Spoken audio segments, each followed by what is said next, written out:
चिंता ना भीती न चिंता ना भीती ज्यांच्या मनामध्ये राजशिव छत्रपती परमपवित्र माझ्या या मातृभूमीला नमस्कार.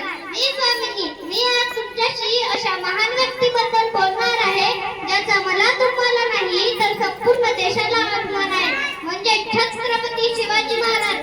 छत्तीस हत्तींचे बळ, श्रेष्ठ मुलांना मारणारे, परत न फिरणारे, तिन्ही जग करणारे, शिस्तप्रिय, वाणिज्य तेज, जिजाऊंचे पुत्र, महाराष्ट्राची शान, हार न मानणारे, राज्य चिंतन, जनतेचा राजा असे आहे आमचे शिवाजी राजा.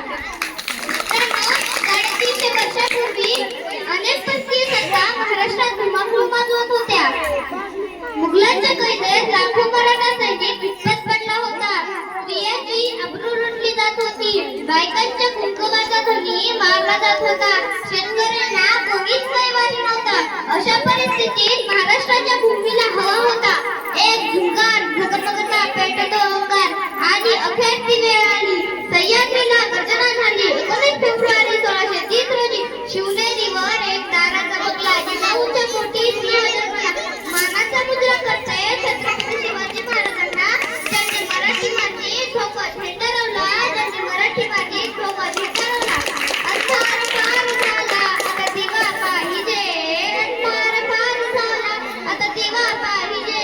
या महाराष्ट्राला पुन्हा एकदा जिजाऊंचा शिवा पाहिजे.